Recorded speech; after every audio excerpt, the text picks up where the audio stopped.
Today, my partner, Shannon Carpenter, and I are going to answer the question, what is an indexed universal life, or an IUL?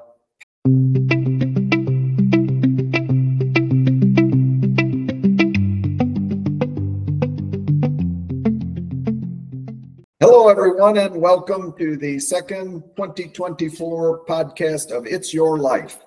My name is Paul Zimney. I'm a certified public accountant and a licensed life and health insurance advisor here in St. Louis, Missouri. Today, my partner, Shannon Carpenter, and I are going to answer the question, what is an indexed universal life, or an IUL policy? And as always, our goal is to show you ways you can improve your life, your family's life, and your legacy. So without further ado, I'll turn it over to Shannon for some initial comments. Sure. Well, obviously an IUL can be one of the best financial tools on the planet if it is structured properly. People ask me, well, which company is the best? I don't think it's about the company. We have every company you can imagine. I think it's about the agent, because let's face it, we probably have 20,000 agents, and there's probably a small percentage that could actually intelligently explain what an IUL is, how it works, and structure it correctly. If it's structured correctly, it's going to do wonders for your finances. If it's not structured correctly, it can implode, eat itself alive, and be one of the worst financial decisions that you can ever make. So it's very important that you pick the right person to help you select the product and make sure it's structured correctly. I love when I have people say, yeah, send me some information. I'm like, okay, we have 100 different carriers. They each have 10 different products. They can each be structured 30 different ways. I've got 60,000 options. I can't just send you 60,000 brochures unless you want. But if it's structured properly, it is going to be a good fit for you. Okay, you bet. Thanks, Shannon. Okay, so let me go through some of the nuts and bolts of the Index Universal Life policy. Last week, we talked about the difference between term insurance and whole life insurance. Well, Index Universal Life is more towards the whole life, I guess you'd say, because it is a permanent, lifelong life insurance policy. Okay, very important. So it's permanent versus term. It is really the type of policy that if you structure it correctly, like Shannon was saying, it can be the only life insurance policy that you need for your entire life, which is very rare in this day and age.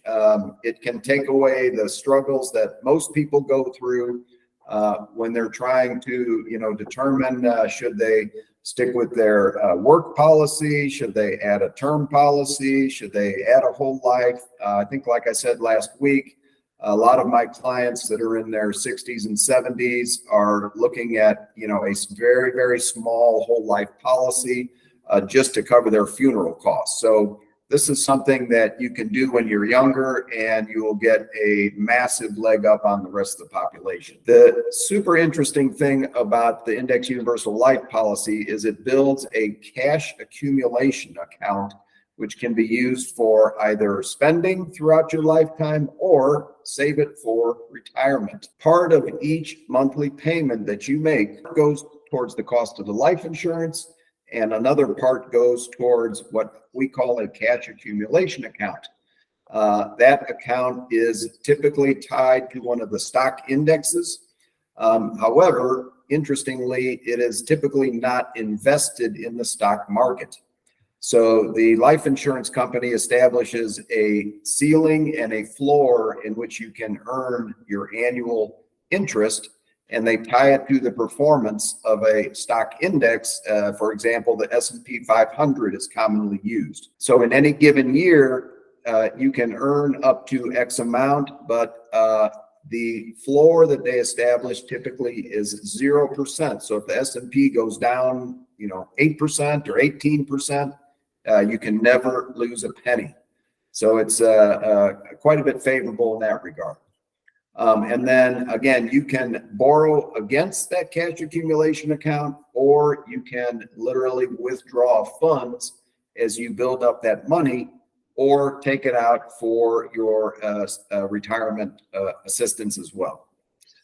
Third point is many of these plans offer what I consider a very valuable living benefits package or rider included in the policy. And essentially, in a nutshell, what that means is if you come down with a critical illness, a chronic illness, or a terminal illness, you can file a claim while you're alive and get money sent to you based on a proportion of your death benefit to cover those additional costs, hospital and other costs that you may be going through. So that is a type of a supplemental health coverage, like a cancer plan or a heart plan you hear people talk about, that many people will pay, $50 to $150 a month just for a supplemental health plan. And that is included in many index universal life plans, essentially